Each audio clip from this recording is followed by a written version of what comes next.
02, je vous dis bonsoir, je suis Frédéric de Dinchin, je suis un des cofondateurs d'Alumni for the Planet et vous êtes ce soir vous participez à un webinaire co-organisé par Alumni for the Planet, X Environnement, Centrale Énergie et EDEC Alumni sur le thème Agir en faveur du climat et de l'environnement dans son entreprise et au-delà. Et le sous-titre est très important, c'est Réconcilier l'emploi, l'écologie et la solidarité. Nous allons avoir trois intervenants. Un expert, Thomas Gaudin, qui est économiste et coordinateur de la feuille de route emploi de l'ADEME, l'ADEME étant l'Agence de la transition écologique, et nous aurons deux représentants de la Massif, qui est une mutuelle d'assurance avec plus de 6 millions de sociétaires et plus de 10 000 collaborateurs, qui vont témoigner de leur engagement au sein de leur entreprise. Sans plus tarder, je passe la parole à Christiane Drevet, qui représente Centrale Énergie. Christiane, la Oui, parole est à bonjour toi. à tous. Je vais présenter simplement Centrale Énergie, qui est un groupe professionnel de bénévoles des 5 écoles centrales, enfin des anciens élèves des 5 écoles centrales, jeunes et retraités, il y a un peu de tout. Nous sommes à peu près une dizaine à organiser tous les mois des conférences et nous éditons un petit journal tous les 2 mois sur tous les sujets de l'énergie et de la transition énergétique. Comme exemple, dans les conférences passées très récemment et à venir, nous avons eu nous aurons le démantèlement des installations nucléaires. Nous avons aussi tout ce qui concerne la fin de vie des éoliennes et des panneaux solaires. Donc, vous voyez, on est en plein dans la transition. Voilà. Donc, si vous voulez avoir toutes les informations, en particulier les invitations et les replays des conférences, vous allez sur centrale-énergie.fr, énergie au pluriel.fr et vous aurez tout. Et si vous voulez les recevoir directement, vous vous inscrivez à la newsletter. Ainsi, vous aurez tous les événements passés, présents et à venir. Voilà, merci beaucoup. Merci beaucoup, Christiane. Je vais passer la parole maintenant à Stéphanie Pinchot d'EDEC Alumni. Stéphanie, à toi. Oui, merci. Je suis ravie de représenter EDEC Alumni, qui est l'association des diplômés de l'EDEC Business School, donc l'école de commerce. On a lancé récemment ce partenariat avec Alumni for the Planet. C'est la première conférence où qu'on est ensemble pour la co-animer. Ça fait suite au lancement de notre nouveau plan stratégique où on souhaite créer un programme de sensibilisation et de formation sur la transition environnementale pour nos diplômés, avec un versant pour les toucher en tant que citoyens du monde et en tant que professionnels. Merci, Stéphanie. Et la troisième association d'anciens élèves qui nous accompagne aujourd'hui pour co-organiser ce webinaire, c'est X Environnement. Francis Charpentier. Francis, si tu veux te présenter et présenter ton groupe en quelques minutes. Oui, bonjour. X Environnement est un groupe d'alumni de l'école polytechnique qui souhaitent approfondir leurs connaissances sur les sujets environnementaux, et Dieu sait qu'ils sont complexes. Et elle s'est élargie et accueille toutes les personnes qui sont intéressées par ce type de programme. Et j'en profite pour faire une petite pub, puisque après-demain, nous organisons une deuxième conférence, mais ce sera à la fois en physique et en distant, à la Maison des Ponts qui se trouve près de l'Étoile à Paris. Et le sujet sera les débats publics et l'environnement du type Notre-Dame-des-Landes, mais sans oublier bien sûr la Convention citoyenne pour le climat. Les informations peuvent être trouvées sur le site de Alumni for the Planet, que nous remercions beaucoup de nous avoir associés à la conférence de ce soir. Merci beaucoup, Francis, Christiane et Stéphanie. En, en quelques mots, Alumni for the Planet, donc c'est une association d'intérêt général qui a été créée il y a 5 ans. Donc on a déjà 5 ans, en plein Covid, plusieurs personnes qui ne se connaissaient pas ont pris contact et se sont dit, est-ce qu'on peut faire quelque chose pour agir? Et on s'est dit qu'on pouvait mobiliser massivement les diplômés de l'université et d'école sur les enjeux climat et environnement pour qu'ils agissent depuis l'intérieur de leur entreprise, de leur organisation, de leur collectivité locale. Et on s'est demandé comment on pouvait le faire. Et pour ça, on a passé des accords avec plus de 130 associations d'anciens élèves d'universités, d'écoles, en France, également à l'étranger, à l'international, avec par exemple l'Agence universitaire de la francophonie. Et on s'est dit, avec eux, on va co-organiser un certain nombre d'activités pour pouvoir mobiliser des personnes qui sont euh, en poste dans leur entreprise et qui peuvent avoir un impact significatif pour faire bouger leur entreprise, pour agir dans le domaine du climat et de l'environnement. On a créé un conseil scientifique de 10 experts du climat et en particulier notre marraine Valérie Masson-Delmotte, que vous connaissez peut-être, qui est une paléoclimatologue et qui est coprésidente, qui a été coprésidente du groupe numéro 1 du GIEC et qui continue à nous suivre. On s'est réunis avec elle il y a quelques temps parce qu'elle nous guide, elle nous donne des conseils pour pouvoir avancer. Et on est aussi en partenariat avec l'ADEME, donc l'Agence de la transition écologique. Aujourd'hui, on a la chance d'avoir un représentant de l'ADEME, Thomas Gaudin, qui va nous présenter le sujet de l'emploi, l'écologie et la solidarité. Merci Thomas. On est aussi en partenariat avec le ministère de l'Enseignement supérieur, de la Recherche, de la transition écologique, avec des conférences comme Ingénieurs et scientifiques de France, la conférence des directeurs et des euh, dirigeant d'écoles d'écoles d'ingénieurs en France, l'Agence universelle de la francophonie, comme j'ai dit, la Fondation européenne pour le climat. Ça nous permet de travailler dans un écosystème qui nous soutient. Et pourquoi faire? Ben écoutez, on a deux grandes activités. On a d'abord un réseau d'alumni engagés qui sont plus de 5000 et je vous encourage à vous inscrire. Florian, qui travaille avec nous comme chef de projet, va mettre dans le chat le lien pour pouvoir vous engager sur notre plateforme. Et cette plateforme où vous vous engagez, ça permet de créer des activités ensemble. On a récemment travaillé avec EDF grâce aux alumni engagés qui étaient d'EDF et qui s'étaient inscrits sur notre plateforme pour pouvoir faire avancer un cycle de conférences au sein d'EDF. Donc, vous voyez, c'est important, ce réseau d'alumni engagés. Le deuxième mode d'action, ce sont des webinaires. On a deux webinaires, deux types de webinaires. Le webinaire comme ce soir, qui est un webinaire ouvert au public, qui est un webinaire qui s'appelle Inspirer le passage à l'action, où on fait témoigner, on fait intervenir un expert et un témoin qui a agi dans son entreprise, ou deux témoins, comme ce soir. C'est pour aider à trouver de l'inspiration pour passer à l'action, pour approfondir des thèmes liés aux enjeux, climat et environnement, et pour découvrir des témoignages inspirants. Et on a un deuxième type de webinaire qui, lui, n'est pas ouvert complètement au public. Il faut s'inscrire. Et ensuite, on reçoit le lien pour participer, qui est un webinaire qui s'appelle Concrétiser l'action dans la durée. Par petits groupes, on réunit des personnes pour pouvoir les accompagner dans leurs projets, pour qu'ils développent une stratégie de réussite et qui contribuera bien sûr à transformer leur entreprise. Donc on les accompagne pour monter un plan d'action, pour lever les difficultés. En intelligence collective, ils travaillent. Et à la fin de ces webinaires, ils sortent avec des projets concrets. On a par exemple des participants qui ont monté des collectifs à l'issue de ce webinaire. On a aussi des participants qui ont aidé à mettre en place un bilan carbone dans leur entreprise, alors qu'ils n'étaient pas dans le département de RSE ou qui n'étaient pas non plus au COMEX. Aujourd'hui, on va rentrer sur un sujet qui est très important, qui est euh, une transition écologique juste. Et vous avez peut-être vu le Shift Project qui a publié récemment le plan de transformation de l'économie française. Et aujourd'hui, on va avoir une présentation par Thomas Gaudin de l'ADEME euh, qui va nous parler des travaux prospectifs nécessaires pour relier les scénarios écologiques et les scénarios emploi. Et on en a discuté. Je pense que sa présentation a été extrêmement intéressante. Je pense qu'il n'y a pas beaucoup de présentations de cette profondeur et aussi engageante aujourd'hui. Et donc, sans plus tarder, Thomas, je te passe la parole pour faire la présentation.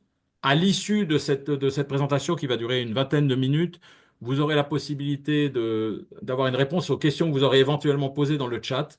Donc, n'hésitez pas à poser toutes les questions. Toutes les questions sont bienvenues. Il n'y a pas de mauvaises questions. Il n'y a que des questions qui permettent d'avancer. Thomas, je te passe la parole. Merci. Merci beaucoup Frédéric pour cette introduction. Merci pour l'invitation. Je me rends compte que je n'ai pas prévu de présenter l'ADEME, donc je vais quand même en dire un mot, puisque c'est quand même l'ADEME qui m'emploie.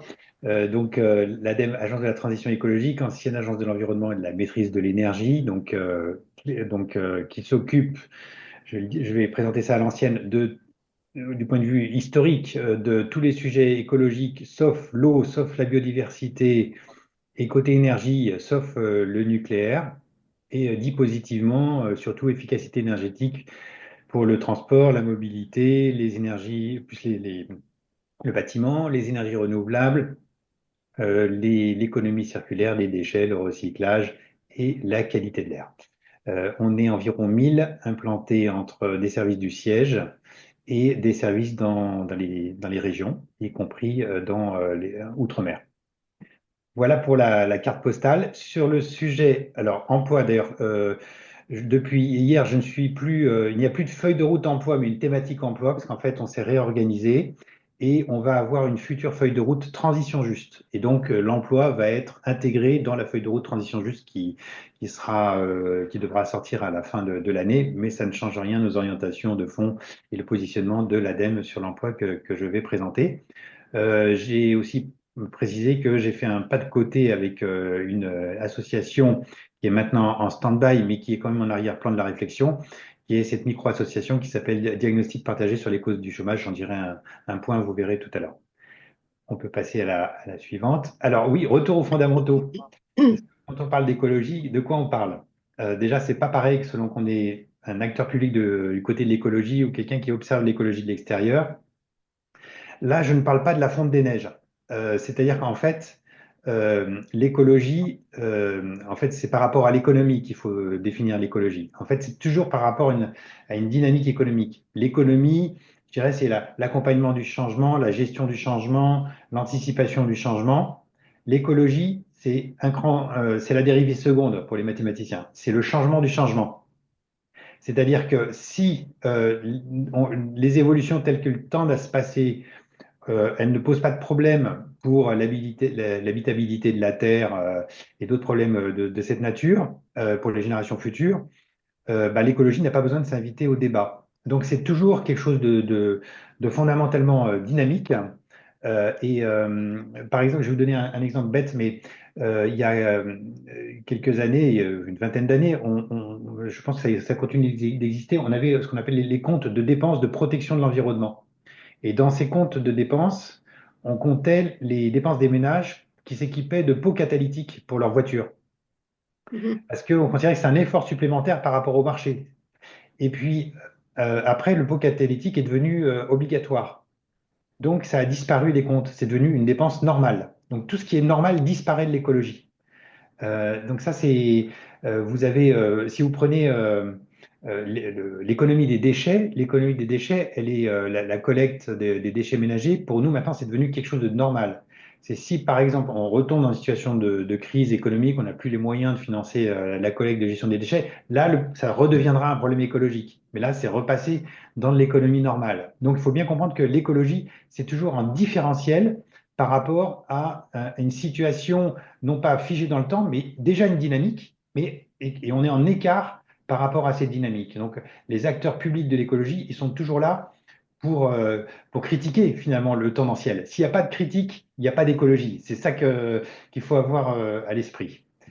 Alors, on peut passer en France au suivant. Donc, alors, là, je mentionne un travail qui a été fait il y a 2 ans, qu'on est en train de renouveler d'ailleurs, avec un élargissement du champ, mais ça vous donne déjà une idée. Donc, on a ça c'est un travail qui a été fait par mes collègues sur des scénarios qui ont tous comme point commun le point d'arrivée, c'est-à-dire la neutralité carbone en 2050. Pour faire ces scénarios, mes collègues se sont basés sur le référentiel du GIEC, c'est-à-dire que le scénario, le premier plus à gauche, c'est on a le moins de production d'énergie et de consommation d'énergie. Donc, alors qu'à droite, c'est le contraire. Ensuite, donc on a toute une gradation qui a pu être faite avec différentes images de l'avenir. Donc, le premier, c'est un scénario très, très rude, donc du point de vue écologique. D'ailleurs, la tendance, c'est de les politiser un peu ces scénarios, se dire, mais c'est pas au départ, c'est pas forcément ça non plus. On n'était pas obligé de les politiser. La première rentrée au départ, c'est une rentrée technique. Le S1, c'est vraiment très peu de consommation d'énergie et d'émissions donc de CO2, alors que le S4, on compense, on fait le pari, on reste sur la technologie, on espère que la technologie à venir va nous sauver et qu'on va pas, et du coup, on change peu nos comportements directs et indirects. Parce qu'en fait, une grande partie du sujet n'est pas dans les comportements directs des ménages, mais dans les choix de l'appareil productif. Voilà, donc là vous avez des images de l'avenir. Elles ont été déjà présentées, j'ai vu dans une conférence Alumni for the Planet par mon collègue Raphaël Gerson, qui intervenait déjà il y a 2 ans avec François Quintreau. Il le fait très bien, donc je ne vais pas le refaire ici, ça sert à rien. Donc je vous propose de passer à l'étape suivante. Donc, alors, euh, oui, alors, je vous ai dit, qu'est-ce que c'est que l'écologie? Donc, vous avez vu, l'écologie, c'est des scénarios d'évolution de l'avenir, toujours en dynamique. Alors, ce que j'ai pas dit, mais on va le voir tout à l'heure, c'est que le S1, le S2, le S3, le S4, les 4 scénarios, ils s'opposent à un scénario qui dit le tendanciel. Donc, en fait, il y en a 5, il n'y en a pas 4. C'est ça qu'il faut toujours avoir à l'esprit. Le tendanciel, c'est si on fait rien du tout. Alors, l'autre sujet que les gens ne connaissent encore pas tant que ça, c'est qu'est-ce que c'est que l'emploi? Donc, il y a 2 visions de l'emploi complémentaires. Pour avoir une vision d'intérêt général sur l'emploi, il faut articuler ces 2 visions. La première, c'est dire que l'emploi, c'est la résultante de l'activité économique. Je fais du business, donc j'ai des euros, donc j'ai du travail, des équivalents temps plein, je veux dire. Donc, il y a de l'emploi, parce que l'emploi, c'est de l'emploi payé rémunéré. C'est pas l'emploi bénévole ne compte pas comme emploi ici, hein. Donc, c'est l'emploi au sens ministère. Alors, ministère, bonne question. Lequel ministère? Parce que quel ministère doit prendre en charge le sujet emploi? Euh, eh bien, même ce sujet-là n'a pas été clair. C'est-à-dire qu'à un moment donné, donc le bras armé de la politique de l'emploi s'appelle la DGEFP, la Direction générale de l'emploi et de la formation professionnelle. Cette direction, elle est actuellement au ministère des Affaires sociales. Mais il y a un temps où elle a été logée dans un ministère, au ministère à Bercy, donc au ministère de l'économie, parce qu'on a dit justement l'emploi c'est un sujet de business, donc on va mettre la DGEFP à Bercy. Ça a duré 3 ans, et puis la greffe n'a pas pris avec les partenaires sociaux, et on les a remis au ministère des Affaires sociales. Donc c'est pour vous dire que c'est pas qu'une histoire de définition, c'est vraiment une histoire de positionnement, voilà. Après, pour autant, c'est pas parce que vous mettez la DGFP au ministère des Affaires sociales que c'est la vision sociale de l'emploi qui va l'emporter. Alors, qu'est-ce que c'est la vision sociale de l'emploi? C'est de se dire que l'objectif, c'est de minimiser la violence sociale liée au chômage. C'est-à-dire faire baisser le chômage, c'est l'enjeu, ou si on arrive, et pour faire baisser le chômage, on veut maximiser l'emploi, et quand on n'arrive pas à le faire et qu'il y a quand même des pertes d'emploi, l'objectif, c'est de minimiser l'impact social des pertes d'emploi. Et à ISO perte de TP, on peut avoir différentes stratégies. C'est pas pareil si vous devez baisser les effectifs selon que les personnes devaient de toute façon partir à la retraite l'année suivante ou selon qu'elles ont 50 ans avec 30 ans dans la même entreprise. Donc le choc social à ISO perte de TP n'est pas le même. Donc c'est aussi ça qu'on peut avoir à l'esprit. L'illustration pour moi la plus intéressante d'une vision équilibrée entre, entre la première vision et la deuxième, c'est ce qu'on avait dans le cahier des charges historique des maisons de l'emploi et des structures qui ont été largement encouragées à une époque, notamment en 2004 avec le plan de cohésion sociale de Borloo. Et en 2009, il y avait un deal entre l'État et d'ailleurs, j'ai découvert juste hier qu'en fait, ce deal, c'était justement au moment où le sujet emploi était mis à Bercy. Et le deal, c'était donc chaque KG, c'est de dire chaque maison de l'emploi qui doit porter une vision d'intérêt général au niveau local sur l'emploi.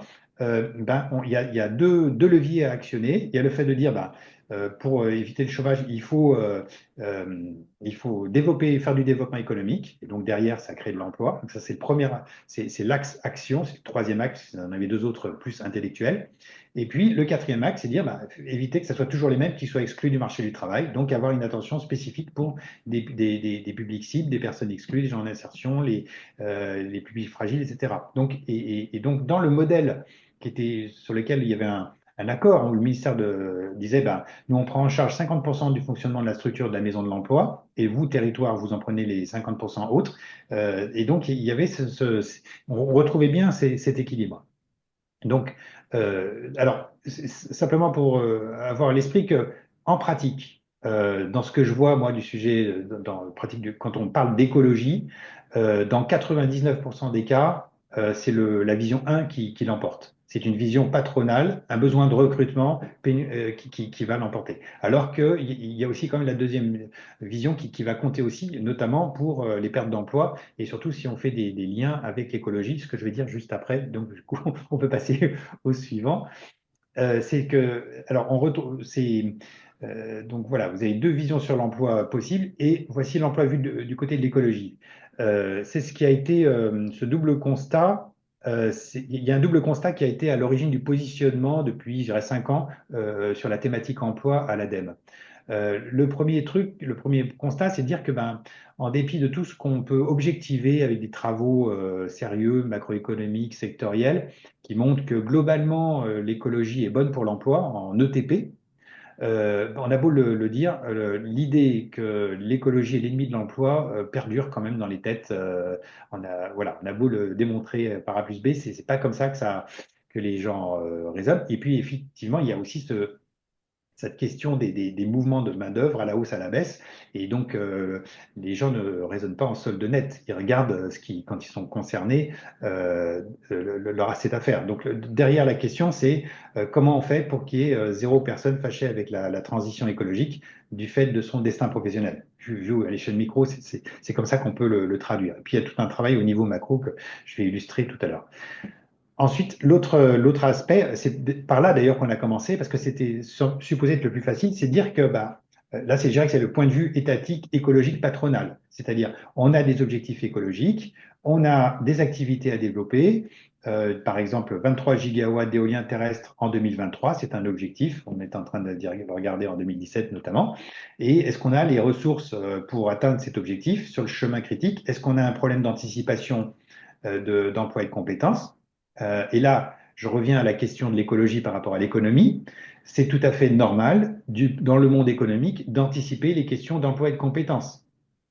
Donc, si une entreprise qui a des problèmes pour recruter, si elle doit se débrouiller pour recruter, si elle n'y arrive pas, elle regarde dans son entourage, du côté de la concurrence aussi, du côté de la filière, si elle n'y arrive toujours pas, si elle n'y arrive toujours pas du côté de la branche, si elle n'y arrive toujours pas du côté des acteurs de l'emploi, Pôle emploi et éventuellement le ministère de l'Emploi.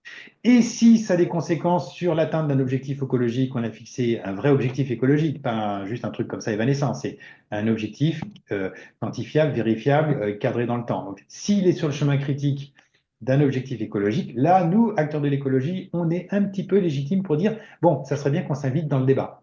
Et en pratique, ça s'est fait et surtout, et encore maintenant, sur la question des pénuries de compétences pour le secteur du bâtiment, pour la rénovation énergétique des logements, sujet qu'on travaille depuis 15 ans, notamment par l'approche à la fois au niveau national, mais aussi à l'approche au niveau territorial.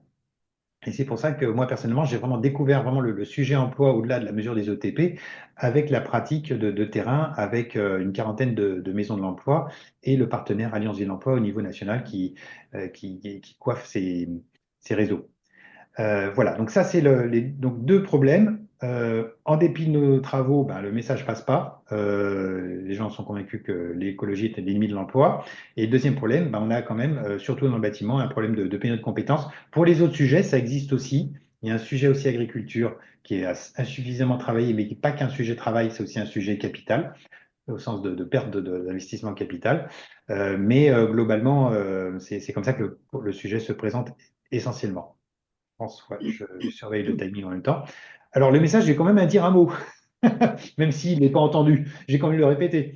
Donc, là, vous avez sous les yeux justement les fameux scénarios S1, S2, S3, S4 qui sont affichés et le fameux scénario tendanciel, le TEND 103, qui montre en base 100 l'évolution de l'emploi jusqu'à par rapport au scénario transition 2050. Donc là, vous avez les résultats, la traduction en fait par mes collègues macroéconomistes des scénarios faits par les collègues prospectivistes de transition de neutralité carbone 2050. Et ce que montrent ces scénarios, c'est que le premier scénario, effectivement, fait perdre 4% par rapport à la situation actuelle sur l'emploi, alors que les autres font une augmentation, on obtient une hausse au global. Et aussi dans les échelles, et même ça améliore la situation intermédiaire. D'ailleurs, ce qui est intéressant de noter, c'est que du point de vue de mes collègues qui ont fait cette modélisation il y a 2 ans, pour eux, le tendanciel n'est pas bon à court terme. Ça aussi, c'est un sujet qui peut être creusé. Mais en tout cas, voilà, là, si vous voulez vraiment avoir une idée de ce que ça veut dire du point de vue des emplois nets, donc avec tous les effets donc, directs, indirects, induits avec la machine macroéconomique, l'épargne, l'investissement, etc., voilà ce que donnent les résultats de mes collègues qui, en plus, se font forts toujours pour éviter d'être accusés d'être partisans. Ils prennent toujours les hypothèses les pires pour faire les calculs. Donc ça, c'est aussi un... Voilà. Alors, je passe au deuxième. Alors, ça, c'est le message sectoriel pour le coup. Si on regarde dans le passé, donc là, c'est plus une histoire de scénario. Ben, on a une étude qu'on fait chaque année, que j'ai le plaisir de piloter, qui s'appelle Marché emploi concourant à la transition énergétique. Et là, vous avez. Alors là, c'est vraiment la vision numéro un, hein, c'est où on a l'emploi superposé à l'activité. Hein, c'est pas la vision sociale, c'est vraiment la vision 1. Et donc, vous avez donc l'évolution à gauche en millions d'euros et donc, on voit qu'on vient de franchir sur alors, les marchés, évidemment, ça dépend ce qu'on compte.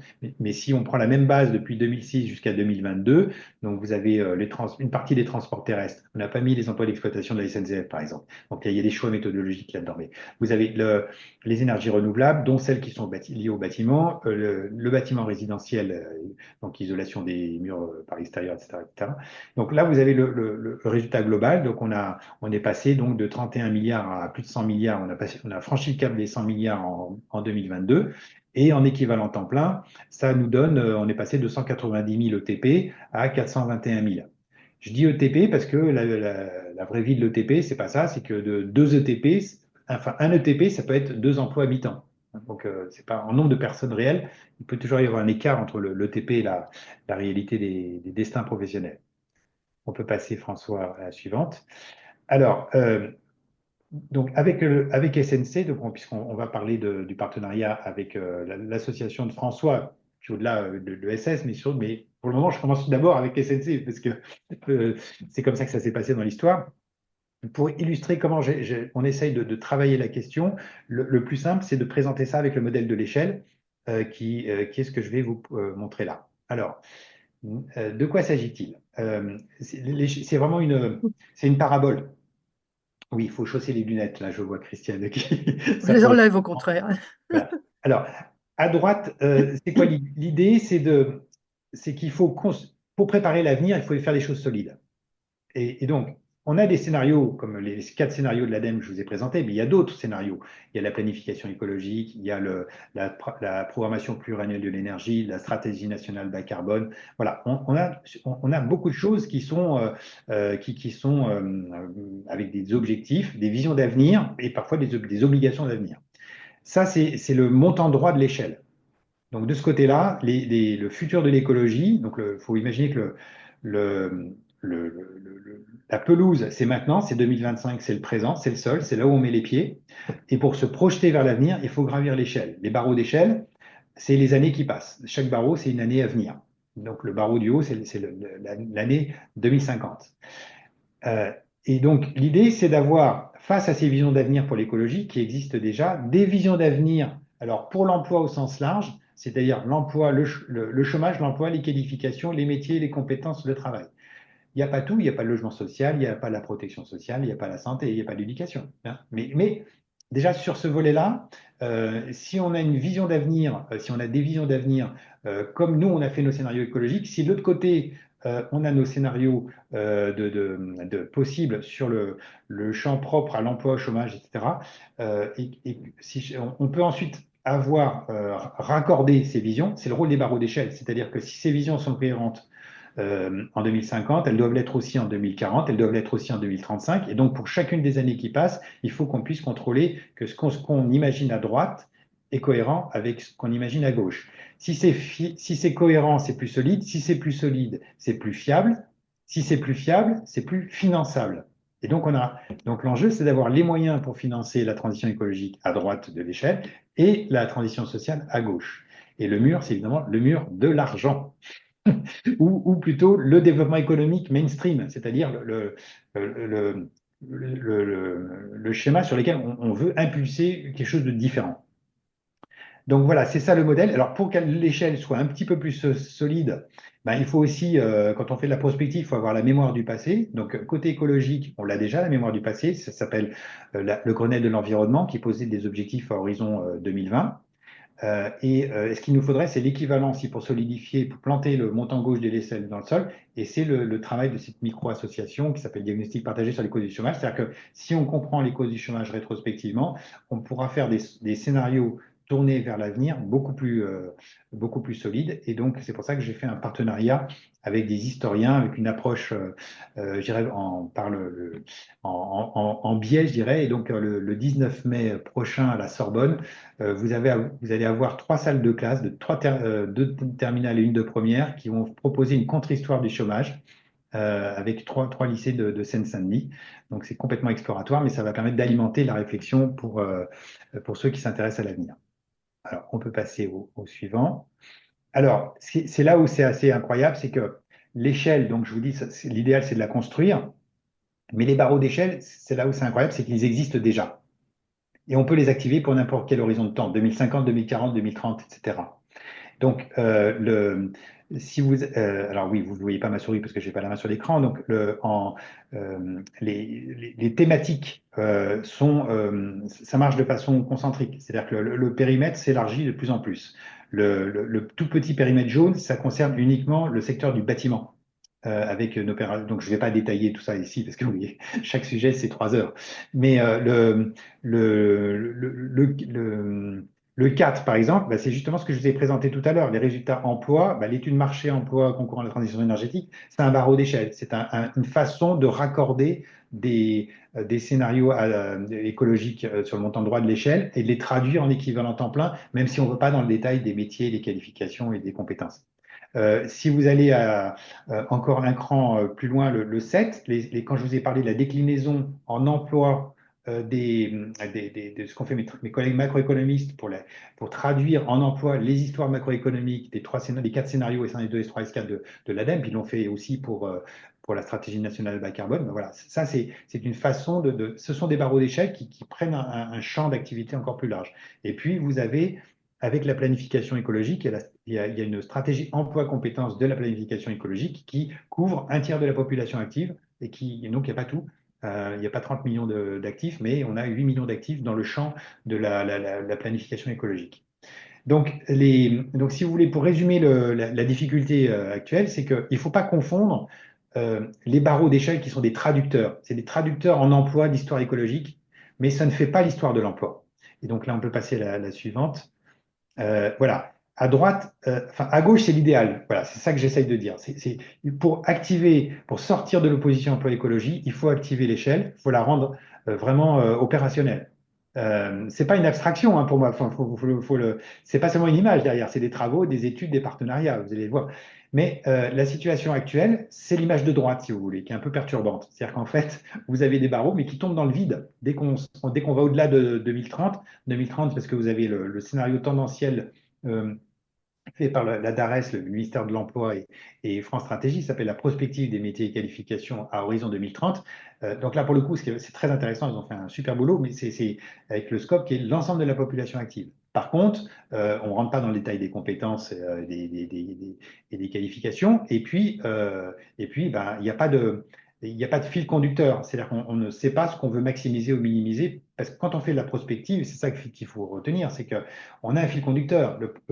Pour le montant droit de l'échelle, le fil conducteur, vous l'avez, c'est le fait de vouloir minimiser des tonnes de CO2, c'est de maximiser du kilowattheure renouvelable, c'est de maximiser des mètres carrés de logements rénovés. Donc, il y a un débat sur la place du nucléaire, mais les objets qu'on veut maximiser ou minimiser, ils sont bien posés sur la table. Par contre, si vous allez sur le montant gauche de l'échelle, à part un vague slogan, on parle de plein emploi sans dire ce que ça veut dire, on n'a pas du tout franchi l'étape de dire voilà, qu'est-ce qu'on veut pour l'emploi, qu'est-ce qu'on a le droit, qu'est-ce qu'on peut s'autoriser à souhaiter sur ce montant-là. Et faute d'activation de cette vision d'intérêt général sur l'emploi qui existe plus ou moins dans les maisons de l'emploi, mais à l'échelle bassin d'emploi, pas à l'échelle nationale, eh bien, il y a cet enjeu d'activer ça, et c'est tout l'enjeu du partenariat, enfin, un des enjeux du partenariat avec Solidarité Nouvelle face au chômage, que François incarne ici. Alors, donc, une fois que vous avez l'image de l'échelle en tête, ça vous permet de voir tout ce qu'on fait ensemble avec François. Donc, le travail que nous sommes en train de relancer, parce on l'a amorcé l'année dernière, donc bon, je ne vais pas présenter SNC, mais bon, avec 15 bénévoles de SNC environ, et plus l'appui de la structure, on va élaborer pour les 40 ans de l'association, on va faire enfin, eux vont faire, pas nous justement, et tout cet enjeu, c'est que, voilà, vous voyez, c'est eux qui vont le faire, c'est pas l'ADEME. C'est ça l'importance qu'il faut faire. C'est pas aux acteurs de l'écologie de faire le montant gauche de l'échelle. C'est ça qui est très important à comprendre. Si vous demandez à des acteurs de l'écologie de faire le montant gauche, en fait, ils font deux fois le montant droit. Ça sert à rien. Il faut que ce soit le gauche d'échelle soit porté par des acteurs de l'emploi. Et donc là, ce qui va être fait, c'est donc un essai de scénario plein emploi socialement souhaitable à horizon 2040. Donc, autrement dit, c'est essayer d'illustrer ce que pourrait être un montant gauche complet pour l'échelle. Thomas, Après, bon, pardon. Oui, il faut essayer de conclure pour pouvoir laisser voilà, justement la voilà, voilà. partie micro après la partie macro, parce que Voilà. c'est très intéressant d'avoir les deux visions.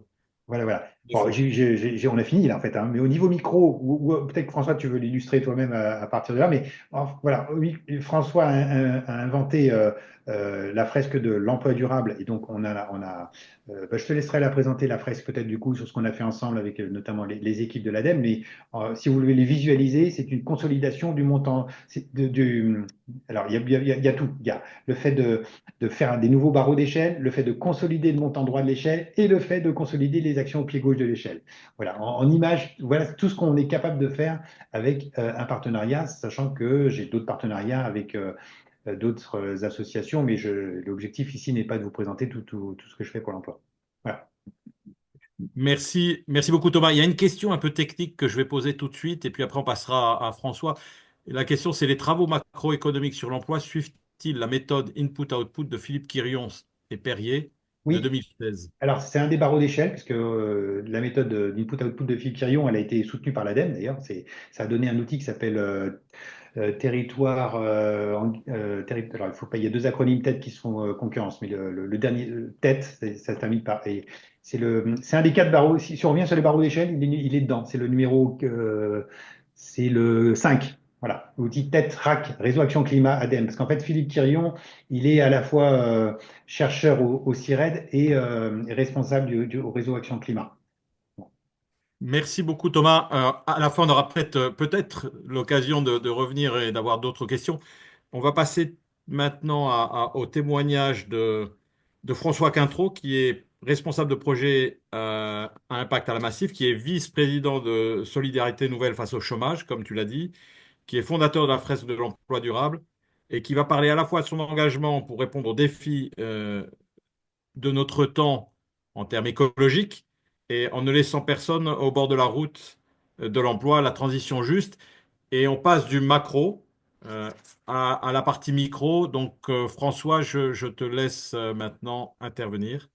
Merci beaucoup. Et encore merci, Thomas. Merci Thomas, merci Frédéric. Bonjour à toutes et tous.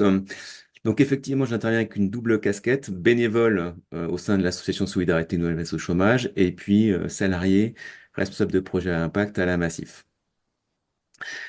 Donc l'idée, c'est que je vous présente aussi l'origine de mon engagement. Donc l'engagement vis-à-vis par rapport à l'axe solidarité qui est clé par rapport aux transitions que nous avons à accompagner.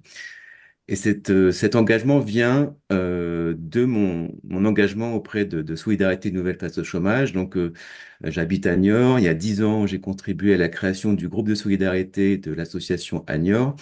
Et j'ai eu du coup des expériences d'accompagnement de personnes au chômage vers l'emploi. En deux mots, SNC, c'est une association donc, qui a 40 ans cette année, qui accompagne notamment gratuitement et de manière illimitée dans le temps les personnes qui sont en recherche d'emploi ou en reconversion professionnelle. C'est une association qui prône la double solidarité, don de temps. Les bénévoles donnent de leur temps pour accompagner les personnes, sachant que les accompagnements se font toujours en binôme. C'est deux personnes, deux bénévoles qui accompagnent une personne pour un double regard.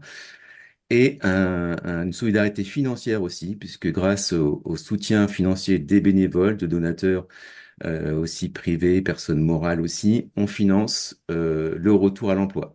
soit via des dispositifs de financement, ça peut être de formation, de passage de permis, même de loyer pour quelqu'un qui n'aurait pas les moyens de payer son loyer en cas lorsqu'il a trouvé un emploi et qu'il en a besoin, ou même on peut financer, on va le voir, ce qu'on appelle des emplois solidaires, c'est-à-dire que pendant plusieurs mois, on finance le salaire, le premier salaire de la personne qu'on accompagne.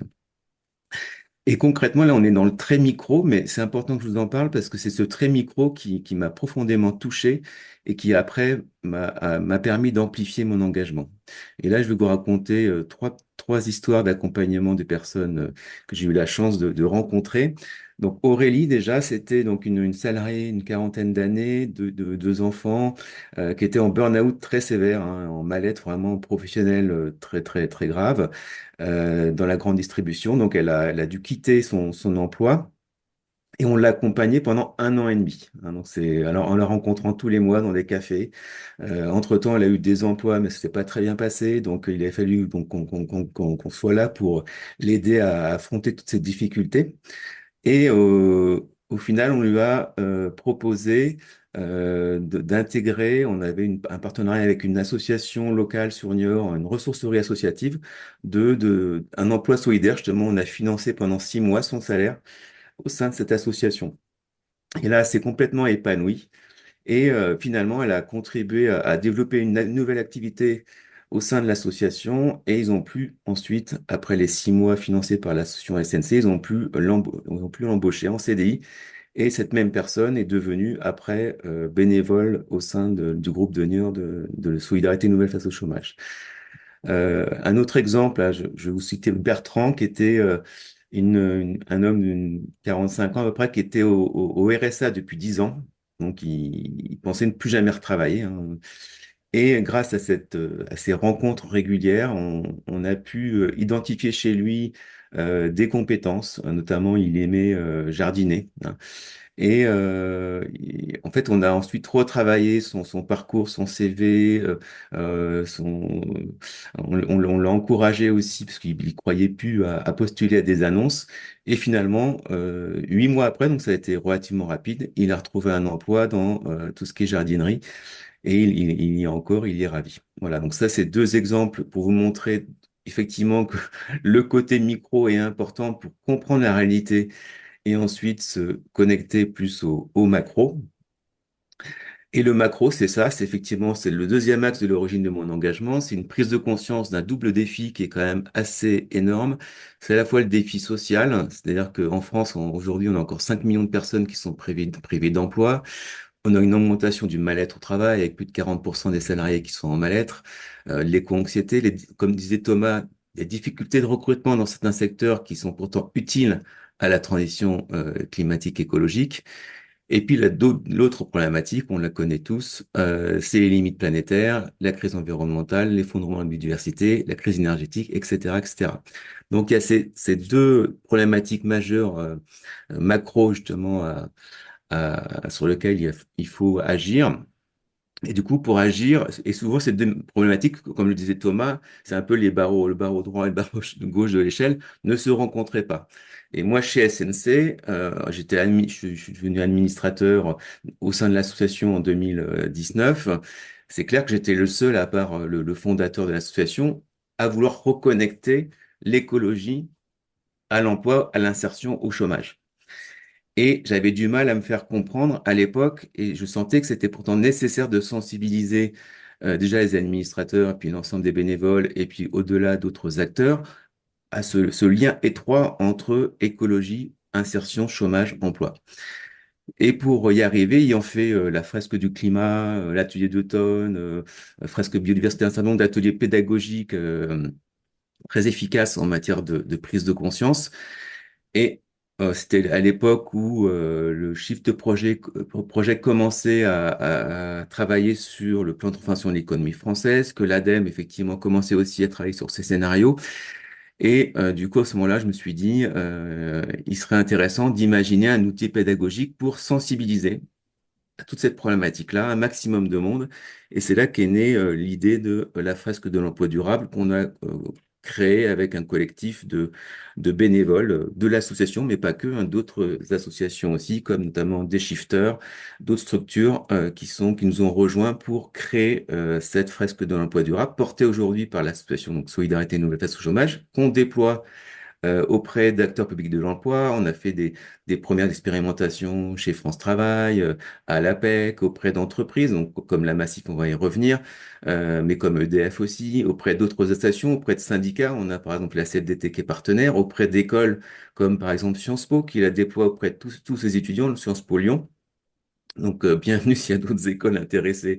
On est partant. En tout cas, c'est intéressant que les étudiants puissent se projeter par rapport à ces emplois de demain. Et puis le grand public, et notamment nos bénévoles au sein de l'association et surtout les personnes qu'on accompagne. Ça donne aussi le chômage, c'est un moment de rupture de vie, de deuil, et du coup de transformation, de changement majeur. Donc c'est à ce moment-là aussi qu'on peut plus facilement éventuellement changer. Et pour changer, l'autre volet qui est indispensable, c'est l'accompagnement. Et c'est pour ça que c'est intéressant que ce soit une association comme Solidarité Nouvelle Face au chômage qui accompagne depuis 40 ans des personnes en reconversion ou en recherche d'emploi. Donc, on a accompagné plus de 100 000 personnes depuis 40 ans. Donc, on a cette expérience-là. Et du coup, on ne porte pas qu'un outil pédagogique, on porte aussi un savoir-faire d'accompagnateur vers l'emploi. Et ce savoir-faire, on est en train d'intégrer cette dimension écologique pour que les personnes qu'on accompagne puissent être accompagnées, si elles le souhaitent bien sûr, vers des emplois les plus durables possibles, où on maximise la thématique écologique de l'emploi, mais également sociale. Et ce qu'on est en train de faire aussi, c'est pour ça qu'on développe des partenariats avec des acteurs comme l'ADEME, mais aussi comme France Travail ou l'APEC ou d'autres structures, parce qu'on souhaiterait que notre expérience d'accompagnement vers des emplois durables puisse se propager à l'ensemble des acteurs de l'emploi. Parce que si on y a un mouvement de changement, si on veut rejoindre effectivement les barreaux de l'échelle, comme disait Thomas, avec le montant gauche, il faut qu'effectivement tout le monde, qu'il y ait une coordination à la fois une vision globale à 2040, mais aussi une vision plus court terme et une coordination court terme pour que le changement se fasse vraiment et qu'on s'attende pas les uns les autres. Et là, sinon, on est dans le triangle de l'inaction. Donc, la dynamique, c'est ce qu'on essaie d'impulser, hein, et on est ravi d'avoir comme partenaire l'ADEME. Et là, on va revenir après comme autre partenaire, on est ravi aussi la Massif. Alors, là, justement, c'est là c'est intéressant. C'est pour ça quand on parle avec des alumni, on peut se dire, mais qu'est-ce que je peux faire dans mon entreprise pour agir? Moi, je vous donne juste enfin, un peu mon parcours, tout ça s'est déclenché. Moi, ça fait plus de 25 ans que je travaille à la Massif. Et du coup, un assureur, qu'on travaille chez un assureur, on sait ce que c'est que la prévention, hein. Et du coup, anticiper les risques, que ce soit au niveau micro, hein, le fait de conduire correctement sa voiture, sans aller trop vite, de mettre sa ceinture. Au niveau micro, j'anticipe les risques. Et donc, nous, à la Massif, comme dans d'autres mutuelles, d'autres assureurs, on fait des ateliers de prévention micro, que ce soit sur la mobilité, que ce soit sur la santé, que ce soit enfin, dans tous les domaines, la finance, etc. Mais il y a aussi le macro finalement, et là le macro d'une mutuelle comme la Massif, c'est son projet mutualiste, hein. Et ça, c'est une vision long terme, ce que doit être une entreprise dans la société. Et la vision macro de la Massif se conjugue bien avec le secteur de l'économie sociale et solidaire, qui est quand même une spécificité intéressante puisque c'est un secteur qu'on pourrait considérer comme durable aussi, hein, en matière de projets, c'est-à-dire des projets qui sont effectivement pensés sur le long terme, qui sont pensés avant tout sur la réponse à des besoins des personnes, en l'occurrence quand c'est une mutuelle, des personnes qu'on assure. Mais au-delà de leurs besoins, c'est aussi penser plus globalement sur des enjeux de société. Et c'est pour ça, voilà, donc ce modèle, moi j'ai été pendant 25 ans baigné dans cet univers des mutuelles et de l'économie sociale et solidaire. Et du coup, ça m'a ouvert aussi cet esprit sociétal en termes d'engagement professionnel qui m'a ensuite, en 2015, donné envie de m'engager toujours au sein de l'entreprise, mais aussi en dehors. Et donc, c'est là que je suis devenu bénévole, comme je vous le disais, au sein de l'association Solidarité Nouvelle face au chômage, que j'ai compris le lien entre écologie, après 3 ou 4 ans d'expérience de solidarité active à accompagner des personnes, et ensuite le lien entre écologie et solidarité. Et effectivement, ensuite, agir au sein de l'association en créant la fresque pour faire bouger les lignes au sein de l'association déjà, hein, et ensuite en dehors de l'association. Et c'est là que il y a un lien avec la Massif qui s'est reconnecté. Donc, vous voyez qu'il y a du temps long, hein, ça a commencé en 2015, et là, on est en 2022, où je laisserai après parler Claude, le vice-président de la Massif, mais je lui ai présenté du coup ce qu'on faisait chez SNC avec la fresque de l'emploi durable. Il l'a vécu et tout de suite il a soutenu l'initiative et il s'est dit ça serait intéressant qu'on sensibilise nos sociétaires, nos parties prenantes, soit les sociétaires, les délégués, à cette notion d'emploi durable.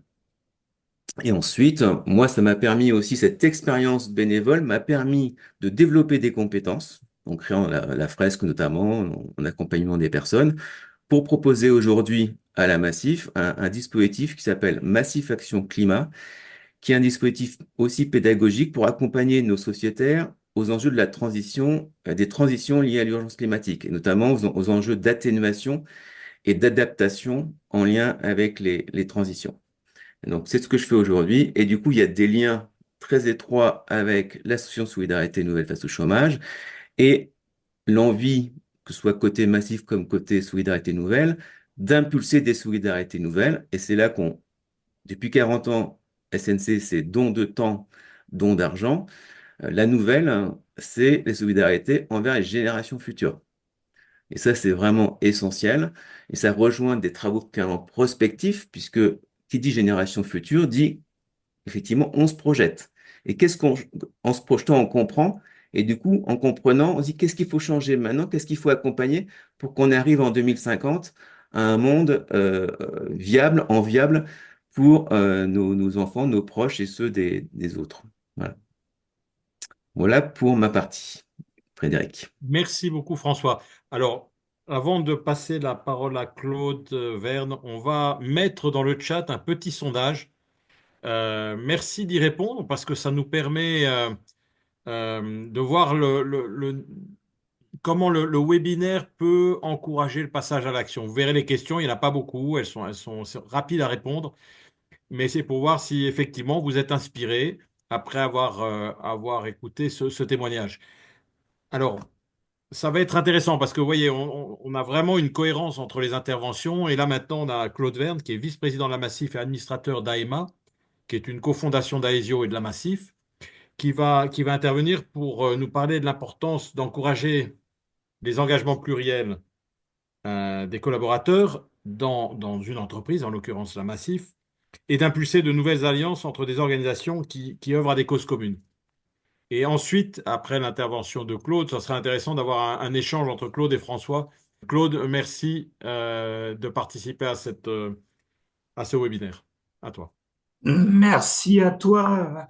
Merci François. Tu as déjà bien avancé sur le sujet de Massif, donc je vais pouvoir rebondir assez facilement. Donc simplement vous allez vite le comprendre, je suis pas un expert du sujet. Pour autant, j'ai l'impression, je me considère plutôt comme un ouvrier avec tout le temps les mains dans le cambouis. Alors sur la présentation qui a été faite effectivement de mon parcours, je suis en disponibilité des finances publiques. C'était initialement mon vrai métier, hein, je suis toujours en disponibilité et je vérifiais effectivement les droits de mutation à titre gratuit, onéreux, il y a impôt sur la fortune pour ceux qui savent encore ce que c'est, les successions, les ventes, etc. Donc j'ai vite tourné en rond et je me suis rendu compte qu'effectivement en termes d'impact, j'avais certainement un impact au niveau lutte contre la fraude. Pour autant, pour le reste, voilà, il manquait quelque chose. C'est pour ça que je me suis engagé politiquement et j'ai été très très vite élu territorial. Je suis élu en ce moment à Amboise et j'ai été président de 2 communautés de communes, dont celle de Val d'Amboise. Et simplement, on rebond de ce que disait Thomas, dans les compétences des communautés de communes, il y a plein de compétences obligatoires, l'aménagement de l'espace, l'économie, Et je reviens à la collecte et le traitement des déchets, par exemple. Il y a l'eau, l'assainissement, la mobilité, mais sans arrêt, on est en train de réfléchir à la durabilité, effectivement, de la gestion de ces compétences. Et simplement sur la collecte, on inventait, mais continuellement, on essayait de trouver une nouvelle filière. Donc, vous voyez, à travers les collectivités, on peut très très vite trouver réellement de l'impact et c'est vraiment la base. Après, sur la vice-présidence de la Massif et administrateur d'AEMA Group, hein, ces deux groupes, mais je ne vais pas rentrer dans le détail, le projet politique, ce qu'on a au cœur du projet politique, c'est l'humain. L'humain est vraiment au cœur de nos deux projets politiques. Et pour la raison d'être de Massif, et François la connaît très bien, c'est protéger le présent et permettre l'avenir pour nous tous et les générations futures. Donc on est vraiment dans une logique où tout ce qu'on en engage, je vous rappelle quand même qu'au niveau de la Massif, je suis pas salarié, je suis élu de la Massif. Hein. On est dans la même disposition qu'une collectivité territoriale. Voilà pour donner un peu quelques éléments pour montrer pourquoi je me suis engagé tant au niveau massif que des collectivités territoriales. Après, sur notre responsabilité en tant qu'assureur, si on limitait le titre à notre responsabilité d'assureur, ça me plairait pas. Mutualiste, déjà, ça me plaît un peu plus. Pourquoi? Parce qu'effectivement, dans le mutualisme, il n'y a pas d'actionnaire, la lucrativité est limitée et surtout, on redistribue les bénéfices de l'entreprise vers les solidarités. François le sait bien, mais pas que. Là, sur la durabilité, effectivement, on redistribue énormément. Et les deux points que vous voyez sur le slide, c'est les coûts de la sinistralité climatique qui a été multiplié par 4 en 30 ans.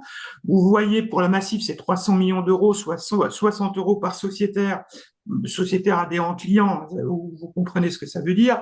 Et en France, c'est 6 milliards et demi en 2023. Et sur les 4 dernières années, qui sont des années quand même charnières sur une évolution exponentielle, on est à une moyenne de 6 milliards. En tant qu'assureur mutualiste, il y a une réelle responsabilité à agir en la matière sur la lutte contre le réchauffement climatique et son dérèglement, bien évidemment, l'adaptation, mais aussi trouver des solutions durables. À titre d'exemple, sur le retrait-gonflement des argiles qui touche à peu près 50% des habitations en France, on est obligé effectivement d'être inventif et surtout d'investir sur des solutions techniques qui vont permettre effectivement de trouver des vraies solutions pour nos sociétaires et pour les habitants des territoires sur ces territoires-là. Après, je ne vais pas revenir sur la nécessité et la contrainte législative. Je pense en particulier à la législation européenne et en particulier celle qui a été initiée en avril 2021, qui s'appelle CSRD. Bon, voilà, en français, c'est la directive sur les rapports de développement durable des entreprises. Moi, je considère que c'est quelque chose d'intéressant et qu'il faut profiter effectivement de cette directive et de ces contraintes pour aller beaucoup plus loin que ce qu'on peut faire, et en particulier pour les entreprises classiques, pour pas aller au-delà. Alors, l'emploi durable, et ce que François vous a démontré, pour moi, effectivement, il est au cœur des transitions à accompagner. Alors, vous voyez la frise, effectivement, de tout ce qui peut représenter le groupe Massif en interne. Donc, la transition écologique que je viens d'évoquer, la prévention qu'a évoqué aussi François et qui est juste nécessaire, mais la prévention, c'est avant, pendant et après aussi. Hein. C'est pas uniquement quand il arrive un sinistre. Donc vraiment, on est dans une logique d'éviter le sinistre et être au secours de nos sociétaires, de nos adhérents et de nos clients. Engagement auprès des jeunes et des publics fragiles. Alors l'engagement auprès des jeunes, sur les publics fragiles, on est plutôt sur la solidarité, et sur les jeunes, c'est aussi un public fragile, mais aussi une population qui est en attente effectivement d'engagements sociétaux. Et avec l'ESS, effectivement, on arrive à faire passer énormément de messages. Et au niveau des universités, on est très engagé avec le Parlement européen des jeunes, AnimaFac et d'autres entités de l'ESS. Recrutement et marque employeur. Donc le recrutement, on recrute énormément au niveau du groupe. Pour autant, on a des difficultés à recruter, et y compris sur, entre guillemets, des nouveaux métiers. Alors, il y a des métiers qui sont liés complètement à la transition, mais aussi, je pense à l'IA, à plein d'autres secteurs. La direction de l'engagement, par exemple, on recrute beaucoup parmi des jeunes qui sont déjà engagés dans les transitions. valorisation du secteur de l'ESS qui pour moi est majeur. Et aujourd'hui, on est largement attaqué avec ce qu'on vit à l'international. Et notre rôle d'investisseur ESG, à titre d'exemple, dans le groupe AMA, j'ai vécu récemment, j'étais jury de la fabrique abeille, hein, avec des dotations de 40 000 à 100 000 euros pour ceux qui ont reçu les premiers prix. En face de nous, moi, dans le volet, j'étais sur un jury environnement transition. J'ai vu 10 projets portés par des jeunes ingénieurs, mais pas que. Et ça a été vraiment très valorisant tout au long de la journée. J'ai pas vu la journée passer, et c'est des ingénieurs très très engagés.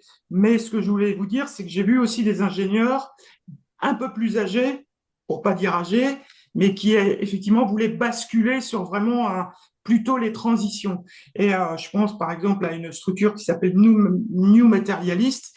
Et effectivement, la personne qui présentait cette structure était très engagée et changeait son modèle de métier, en fait. Et voilà, la Massif, c'est sensibiliser, accompagner nos sociétaires à la transition des emplois nécessaires et indispensables. Et donc, on est facilitateur d'accès à l'emploi durable. C'est pour ça qu'on s'est rapproché quand François nous a présenté la fresque de l'emploi durable. Pour nous, il y avait nécessité effectivement de travailler ce volet-là.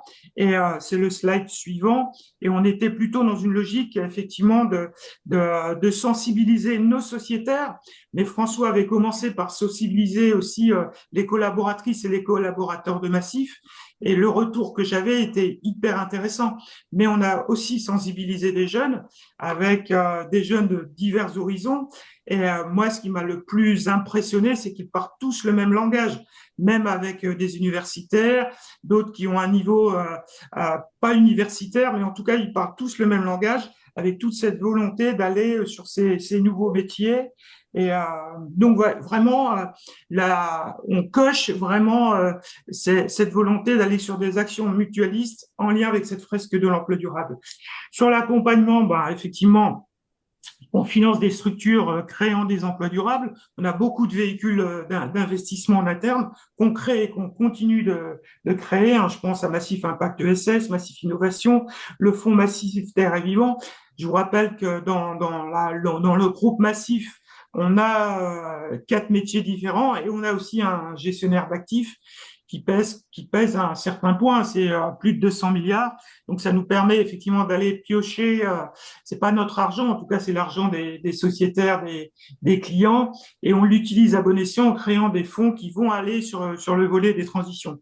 Donc, c'est aussi des nouveaux métiers avec des filières qui sont créées au niveau d'Ophi Invest, avec des spécialistes dans l'hydrogène, des spécialistes dans différents, au niveau énergétique, enfin à différents niveaux, et qui nous permet effectivement d'avancer et nous de structurer effectivement notre projet politique et notre plan stratégique.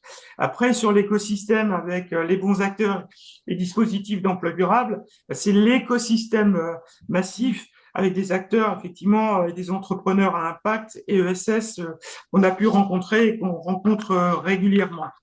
Je suis très content que François ça soit engagé dans cette démarche de fresque de l'emploi durable, mais aussi bien au niveau de Massif, François il est dans l'engagement pur et dur. Donc voilà, c'est ce qui nous a permis effectivement de basculer avec la commission ESS, de basculer sur un partenariat avec SNC sur ce sujet-là.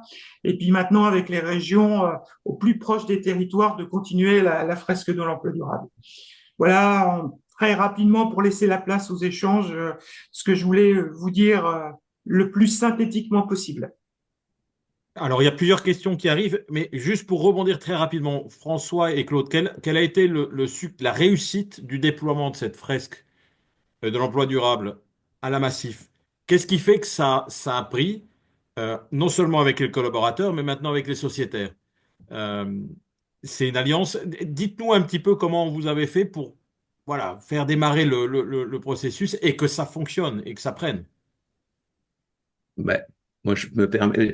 Alors, je pense que venant de la Massif, je connaissais un peu les besoins, les préoccupations. Donc, ça a été aidant dans les idées que j'ai pu impulser dans la fresque.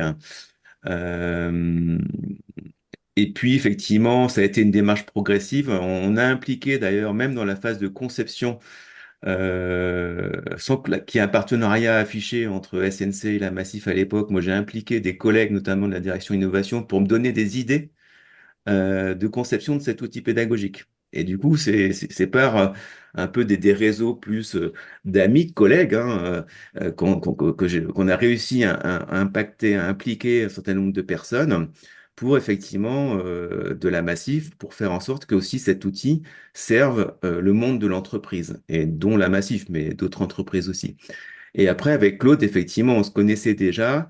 On avait une relation de confiance, hein, sur nos engagements et respectifs. Et, euh, et du coup, très vite, il m'a dit, OK, Banco, on teste.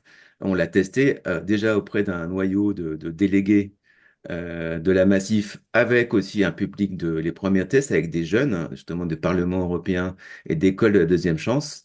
Et on a vu tout de suite que ça marchait très, très bien. Et ensuite, on a commencé à le tester dans une région. On a eu de très bons retours aussi. Et voilà, maintenant, on le déploie un peu partout. Mettre le micro. Au niveau de la Massif, on a plus de 1000 délégués sur la totalité du territoire. Moi, ce qui m'intéresse, effectivement, c'est les bassins de vie. Vous avez compris par rapport à mon engagement de collectivité. Et effectivement, sur les solidarités et les emplois, et François, tu l'as évoqué, il y a des gens qui sont vraiment à la recherche d'emploi et qui sont vraiment en difficulté. Et on travaille avec des associations d'insertion. Mais je pense à Territoire zéro chômeur de longue durée. Tu parlais de gens qui, d'un seul coup, ont une fibre, voilà, plutôt sur l'entretien des jardins, etc. Donc, tout ça aussi avec nos délégués sur le terrain, ça leur permet effectivement de créer des actions mutualistes totalement ouvertes, peut-être avec les collectivités ou des acteurs de l'insertion, et permettre, comme tu le fais François avec SNC, d'engager effectivement des personnes en difficulté sur des emplois durables. Et ça, c'est bénéfique pour l'image de la Massif, qui est totalement engagée, mais voilà, il y a un véritable impact avec ces actions-là sur le terrain. Et sur le chômage, il y a un lien très fort aussi, parce que la Massif, et d'ailleurs, c'est la seule structure d'assurance à faire ça en France. On a un dispositif qui s'appelle Prestation Solidarité Chômage. Donc, quand des sociétaires tombent au chômage, et si leur revenu baisse, on va prendre en charge pendant jusqu'à 2 ans, jusqu'à 99% de tous leurs coûts d'assurance, auto-habitation santé, pour éviter que le défaut d'assurance soit un frein à la recherche d'emploi. Et ça a un coût pour la Massif de plus de 4 millions par an d'euros. Et du coup, on est dans cet ADN-là. Et là, on est en train de commencer à imaginer des dispositifs de complémentarité entre Massif et SNC, où effectivement, on pourrait éventuellement accompagner certains de ces sociétaires, si elles le souhaiteraient, vers des emplois et si possible durables. Donc là, on est au-delà de la fresque, on passe de la sensibilisation à l'accompagnement. Donc voilà, donc c'est un partenariat qui se développe progressivement. Et effectivement, en étant salarié de l'entreprise, mais du coup, je facilite ces liens. Après, effectivement, je l'ai pas dit, mais je pense que c'est important de le souligner. À un moment donné, je me suis dit, il y a beaucoup d'énergie à mettre, parce que je suis devenu vice-président de l'association et il fallait impulser la création de la fresque. Donc, j'ai fait un choix de vie quand même qui est pas neutre. J'ai pris un temps partiel. J'ai pris un temps partiel pour m'engager dans l'association. Mais c'est grâce à ça, parce que je pouvais me le permettre, parce que j'étais garde correctement rémunéré, je pouvais me le permettre. Mais c'est grâce à ça que, effectivement, la fresque quand même est sortie et que les liens après avec la Massif se sont encore plus tissés. Voilà. Donc à un moment donné, effectivement, je pense que il y a plein de et effectivement dans la fresque de l'emploi durable, on questionne sur mais comment effectivement atteindre individuellement et collectivement maximiser le fait qu'on soit le plus nombreux à atteindre un emploi durable au sens où sain pour les personnes où je me sens bien dans mon emploi et sain pour la planète. Et là, c'est clair que mon engagement et le fait à un moment donné, j'ai donné mon temps à l'association de manière quand même assez importante, ça m'a permis aussi de développer au sein de la Massif mon propre emploi durable. Voilà. Et ça, je pense que c'est important de le souligner par rapport aux personnes qui écoutent ici, parce qu'effectivement, on n'est pas obligé de quitter son entreprise. On peut faire plein de choses. Il y a plein de voies possibles internes pour faire bouger les lignes. Je valide François, bien évidemment. Ouais, En interne, au sein de l'entreprise, il y a moyen effectivement de s'engager sur différentes lignes qui permettent ouais, effectivement d'avoir énormément d'impact en interne. Mais après, c'est peut-être un choix de certaines collaboratrices et collaborateurs de s'engager aussi en externe.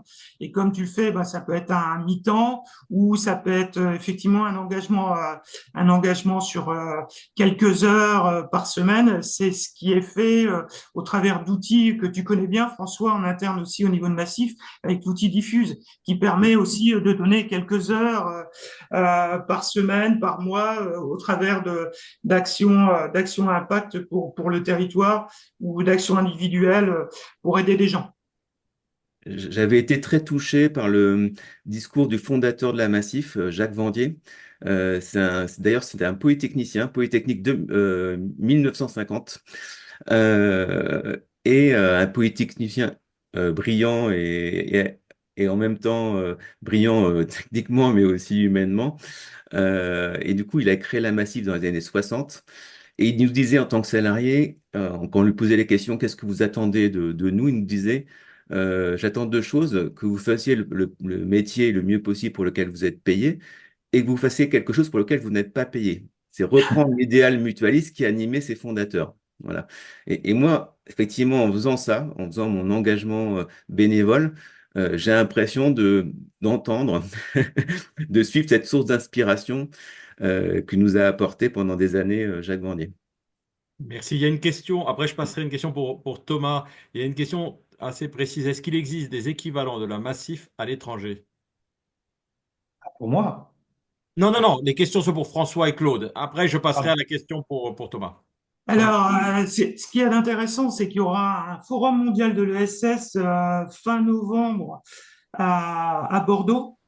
Et là, effectivement, on échange beaucoup avec les pays européens. On essaye effectivement d'instiller l'ESS aussi dans des pays en dehors de l'Europe. Mais effectivement, en Espagne, en Italie, au Portugal, en Allemagne, il y a des structures identiques, mais on a beaucoup à mutualiser et à partager. Alors, il y a une structure qui s'appelle l'ICMIF qui permet effectivement d'échanger entre ces différentes structures. Et au niveau du groupe AMA, on essaye d'avoir beaucoup de relations pour pouvoir avancer. François, je crois que j'ai répondu à peu près à la question, mais en tout cas, voilà, au niveau européen, en tout cas, on travaille énormément avec d'autres structures qui fonctionnent de manière un peu différente, mais enfin, il y a pays européens et pays européens. J'en ai donné quelques-uns, mais c'est pas dans tous les pays où l'ESS où le mutualisme peut avoir de beaux jours. Merci Claude. Alors, je vais passer maintenant la parole à Thomas. Répondez, s'il vous plaît, au sondage. C'est utile et ça nous sert beaucoup ensuite pour pouvoir mener des actions plus impactantes pour encourager l'action dans les entreprises, dans les organisations. Donc, une question pour Thomas. Peut-on évoquer les difficultés à combler ou faire coïncider les besoins en compétences pour la transition en bâtiment, transport, énergie, etc., avec des emplois désirables, CF, lieu et conditions de travail, virgule, rémunération, etc. Bah, oui, évidemment, la question est majeure. Enfin,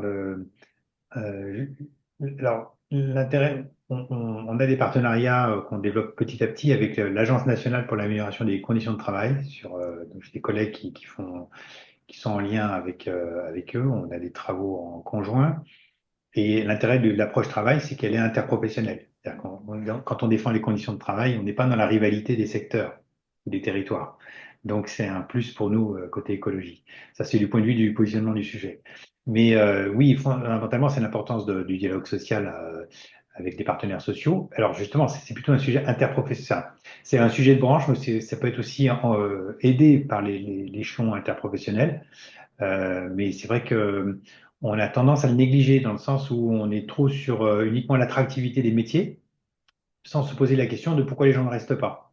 Et donc, moi j'ai fait de la modélisation des flux de main-d'œuvre dans le cadre d'un travail, ce qui s'appelle support au dialogue prospectif, marché, emploi, compétences, formation pour la rénovation énergétique des logements. c'est le premier exemple de barreau d'échelle, le plus petit, qui a été fait donc à Cambrai et ensuite qui a été repris par la métropole européenne de Lille. Et dans le cadre de cette démarche, on pouvait voir dans le scénario tendanciel des flux de main-d'œuvre que l'enjeu était beaucoup plus quantitativement avec le fait qu'il y ait du turnover et que les gens ne restent pas dans le secteur du bâtiment que dans l'accueil des primo-entrants. Et c'est dans un rapport de 1 à 3 à 1 à 4, quoi.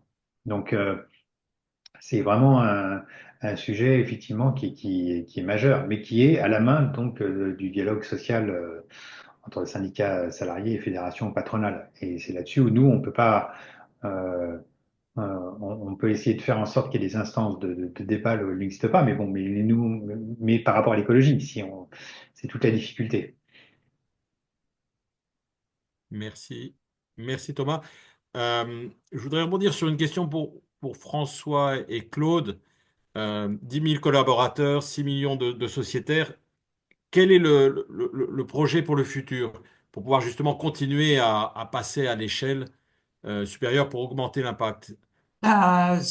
Pour répondre, on travaille vraiment sur les mutualisations. Donc, il n'est pas question de grossir pour grossir, hein. On a créé un groupe de groupes, pas une SGAM de SGAM, comme on dit dans le mutualisme. Pour autant, pour nous, il n'est pas intéressant, effectivement, de grossir pour grossir. Donc, on va aller sur des coopérations pour aller beaucoup plus loin dans tous les domaines. Le sujet de l'inassurabilité est un vrai sujet. Donc, il va falloir effectivement trouver des entités qui nous ressemblent avec le même ADN pour aller dans le sens de trouver des solutions pour nos sociétaires, adhérents et clients. Bah, par exemple, sur le sujet des mobilités, on travaille effectivement sur le véhicule automatisé. Il est clair que pour nous, c'est juste essentiel de trouver des solutions de mobilité en ruralité, mais pas que. Donc là, aujourd'hui, on expérimente sur le terrain des véhicules automatisés. C'est des nouveaux métiers, puisqu'il n'y a plus de conducteurs dans le véhicule. Pourtant, il y a des gens qui surveillent, qui organisent, etc., qui entretiennent ces véhicules automatisés. Ça fonctionne dans la Drôme. Là, aujourd'hui, on a inauguré ça il y a peu de temps à la gare de Valence. Ça circule seul et c'est trouver des solutions dans un monde aujourd'hui où la ruralité est complètement exclue des vrais services de mobilité. Donc, c'est voilà, trouver des coopérations, trouver des mutualisations avec des acteurs. Je parlais de la fabrique abeille tout à l'heure. J'ai rencontré des ingénieurs qui n'ont pas reçu le prix, de jeunes femmes, mais avec un projet hyper intéressant. Tout de suite, je les ai dirigés vers Massif Innovation et on va peut-être aider à structurer leur entreprise pour répondre aux besoins de nos métiers. Mais au-delà de nos besoins de nos métiers, c'est des besoins effectivement pour nos sociétaires, donc pour la société en général. Et c'est des réponses en matière de transition et avec des métiers à chaque fois qui sont nouveaux et qui sont des métiers durables. La durabilité est au cœur de notre projet. Donc voilà, j'ai donné un exemple, mais il pourra en avoir effectivement dans le domaine de la santé. Alors dans le domaine de la santé, voilà, on est attaqué effectivement continuellement avec les mutuelles complémentaires, mais aujourd'hui effectivement, il y a plein de solutions à trouver. En matière d'habitat, santé, comment on permet effectivement des personnes âgées, on a quand même une pyramide des âges qui s'est complètement inversée, comment on permet aux personnes âgées de rester chez elles sans finir dans un état misérable, voilà. Donc l'habitat intergénérationnel, c'est quelque chose qui nous préoccupe énormément et on trouve des solutions au travers par exemple, on travaille avec un partenaire qui s'appelle Cohabilis. Il y en a d'autres, hein, mais on travaille avec un partenaire qui s'appelle Cohabilis, qui effectivement met en relation des jeunes et des personnes âgées pour vivre effectivement conjointement et permettre à deux personnes de coexister et puis correctement dans l'habitat effectivement de la personne âgée et avec des garanties. Voilà quelques exemples, mais il y en a plein d'autres. Donc c'est vraiment les coopérations et les mutualisations.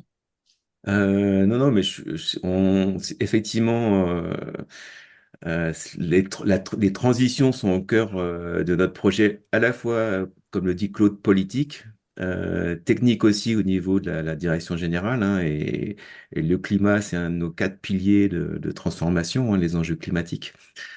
Là, on est en train de justement déployer, tester, déployer un dispositif pour Massif Action Climat pour sensibiliser un maximum de sociétaires aux enjeux d'atténuation et d'adaptation avec des actions très concrètes à faire, hein.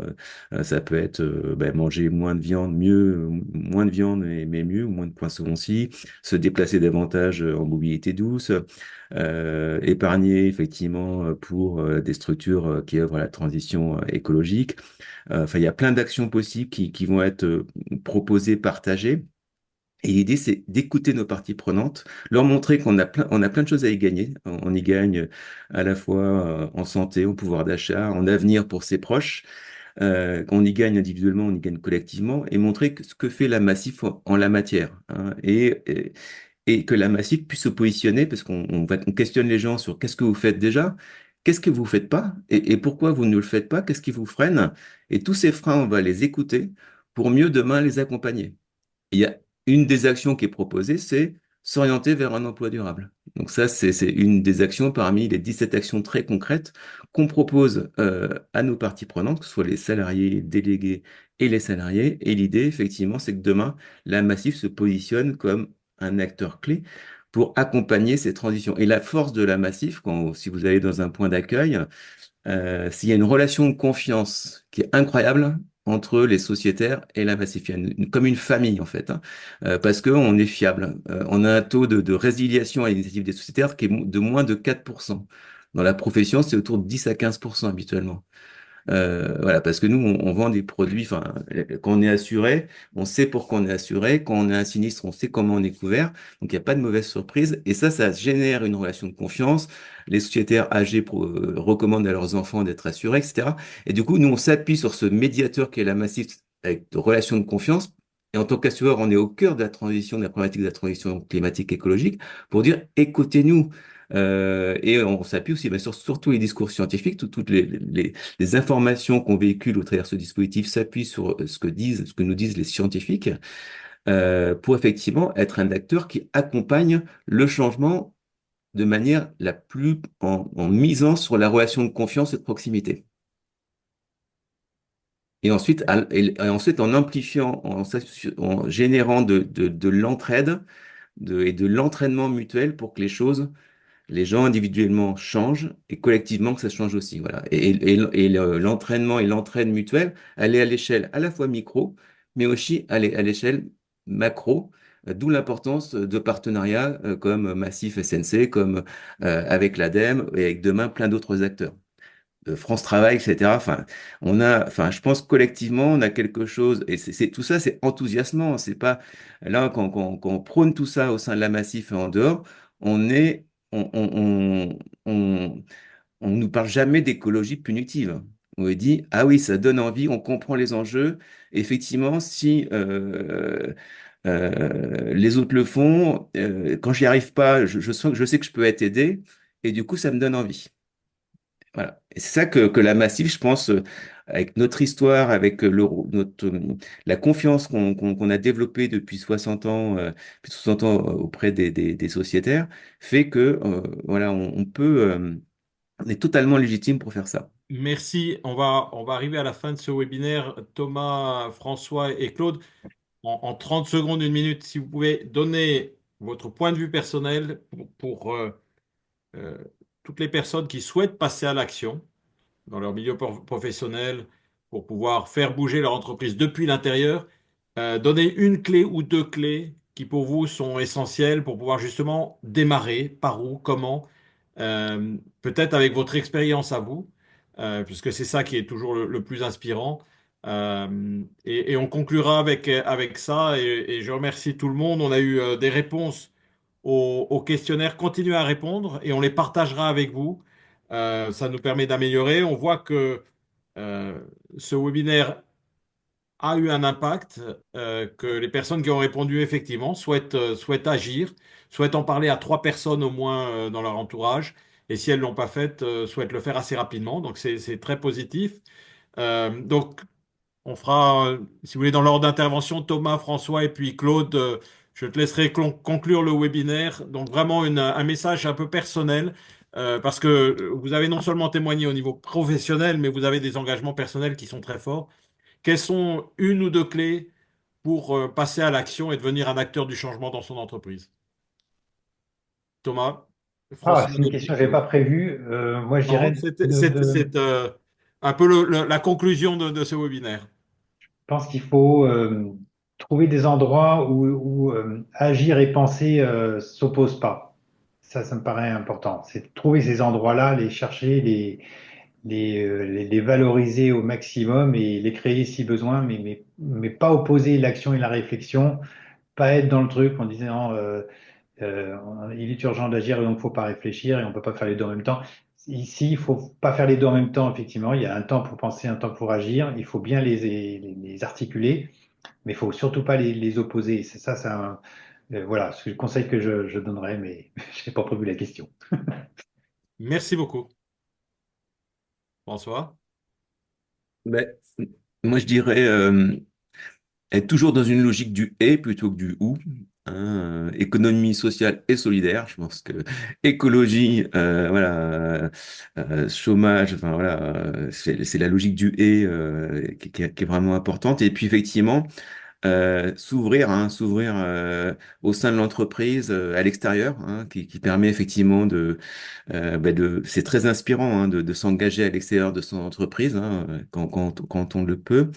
Et c'est ça effectivement qui peut donner plein d'idées pour ensuite être encore plus impactant au sein de son entreprise. Donc et puis connecter, je pense que souvent on dit j'ai ma vie professionnelle, j'ai ma vie perso et je fais pas de lien. Je sais pas, moi je fais beaucoup de liens et je trouve ça, je me sens aligné. Voilà. Donc je pense que plus on mettra de liens, ben, et plus on se sentira aligné avec ce lien, plus je pense qu'on sera impactant. Voilà. Claude?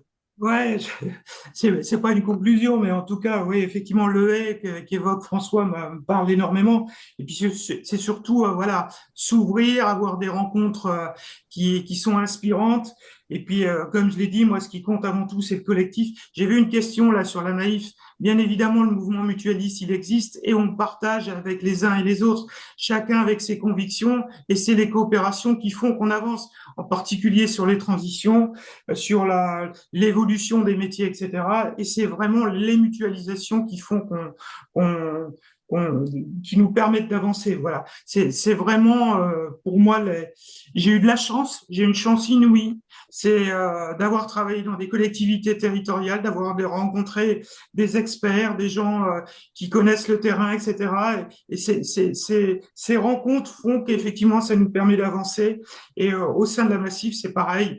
Dans l'écosystème, les rencontres qu'on peut avoir, bah, là aujourd'hui avec vous, avec c'est aussi des rencontres inspirantes. Voilà.